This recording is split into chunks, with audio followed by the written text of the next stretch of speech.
Donald Trump is panicking as Iran is taking a victory lap following the official signing of the Memorandum of Understanding, despite Donald Trump and the Trump regime saying that the MOU was signed over the weekend. Apparently that signature was non-binding. So Donald Trump went to Versailles, where he officially signed the Memorandum of Understanding on behalf of the United States. On the other hand, you had President Pezeshkian of Iran sign on behalf of Iran.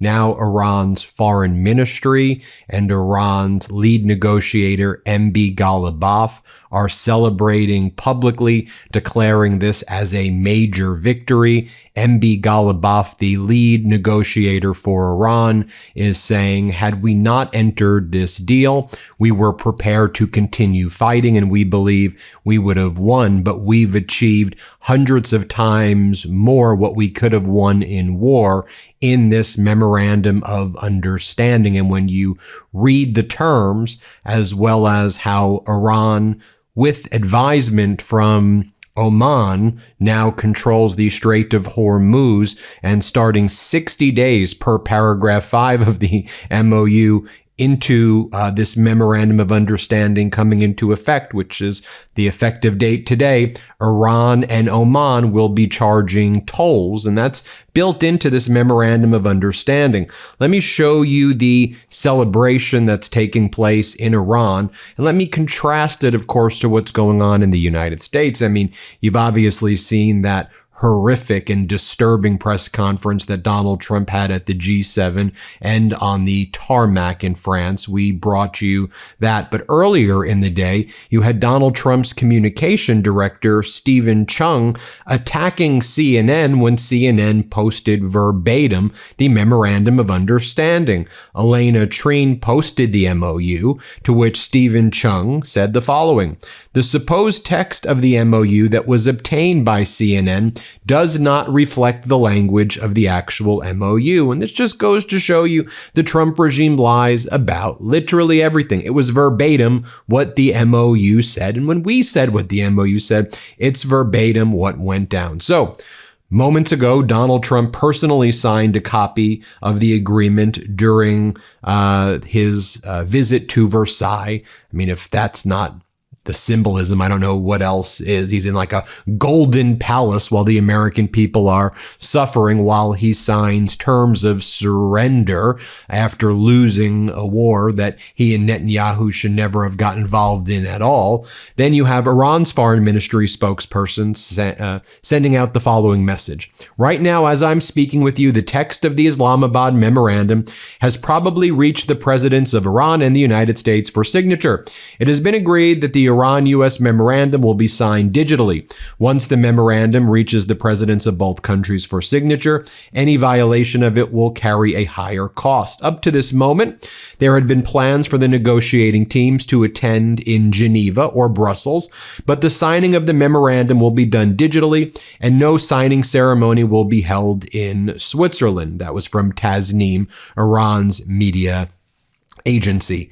Then Iran's MB Ghalibaf said the following, gave an interview, victory lap, celebrations taking place in Iran. God seems to have created Iran's enemies from among the foolish. Their actions have turned Iran's potential capacity in the Strait of Hormuz into an actualized one. Iran has sovereign rights in the Strait of Hormuz, and naturally, we will charge fees in return for the services we provide. Notice his language right there, that America was so foolish. Our adversaries are so dumb. Their actions turned a potential capacity into a real one. We now control the Strait of Hormuz. What a victory for us, he's saying. He goes on to say, the steadfastness of the Iranian people brought the world's most powerful armies to their knees. If there had been no negotiations, we would not have achieved our objectives. We gained through negotiations many times more than what we sought to achieve through military action. So much more that the two are not even comparable. We got so much more in the negotiations than what we could have got in war. I mean, because we still would have won the war, but we got so much more in this deal. The difference between the current negotiations and previous rounds is that today the knowledge and achievements of victory on the battlefield serve as the backing for diplomacy. In negotiations conducted as a form of struggle, there is neither surrender nor empty sloganeering. During the war, I posted on Twitter that the Strait of Hormuz would never return to its previous conditions, and that remains true today. However, this does not mean that we intend to act in the Strait of Hormuz contrary to international law or maritime regulations. Never. We will act within the framework of international law. Then, while that interview was taking place, Iranian TV were airing the F-5 jet pilots from Iran who hit a United States military base in Kuwait on March 1st. They flew in total radio silence, bypassed other targets. When the Kuwaiti army went to go after the F-5, they were mistaken and they hit the US F-15E, and that's when there was the friendly fire incident at the very beginning of the war. You remember that? That's what went down. Meanwhile, Ghalibaf goes on to say, once the ceasefire came into effect, you saw that the enemy carried out actions in the Persian Gulf, and we immediately responded. The latest example was the incident involving the American helicopter. In addition, 2 enemy warships that were attempting to pass through the Strait of Hormuz were struck and suffered extensive fires, a matter that satellite imagery also confirmed. On the other hand, any airport in any country from which enemy fighter jets took off was targeted. All of these events occurred while we were simultaneously engaged in negotiations, and Lebanon is part of the resistance front. Under the agreement, Iran supports the resistance front, while the United States is a supporter and ally of the Israeli regime. Therefore, it is natural that when a ceasefire is established, it must be respected on all fronts, especially in Lebanon. I must thank the dear people of Lebanon, particularly the Shiites and Hezbollah, who stood up during the U.S. and Israeli aggression against Iran and sacrificed nearly 4,000 martyrs. While we were under a ceasefire, they continued fighting and continued to suffer casualties. When the Israeli regime targeted Daya, we threatened the United States and issued an ultimatum that our demands had to be accepted. Otherwise, we would respond. Trump was compelled to post on social media and tell Netanyahu that the attacks had to stop and that Daya can no longer be targeted. Not only, by the way, though, did I not volunteer to join the negotiating team, Ghalibaf says, but I was actually reluctant to do so. Before accepting responsibility for the negotiations, I did everything I could to avoid having this responsibility assigned to me. One of the reasons I did not want to accept this responsibility was that Donald Trump was the planner, commander, and overseer of the assassination of Qasem Soleimani. General Soleimani was dear to the entire Islamic world, but he was certainly different for me on a personal level. Do you think it is easy for me to sit down and finalize text with such a person? However, when I saw that none of the officials proposed anyone else and that my own suggestions were not accepted, I had to carry out the duty that had been assigned to me. We are not meant to do only that which we like. Rather, we must do what our duty requires of us. My pessimism and distrust towards the United States is greater than anyone else. As a result, even if there is this final agreement and it's approved by the United Nations Security Council, it is still not trustworthy. Our guarantee will be Iran's power. Meanwhile, Ghalibaf claims that payment for maritime services in the Strait of Hormuz, it's embedded in the MOU.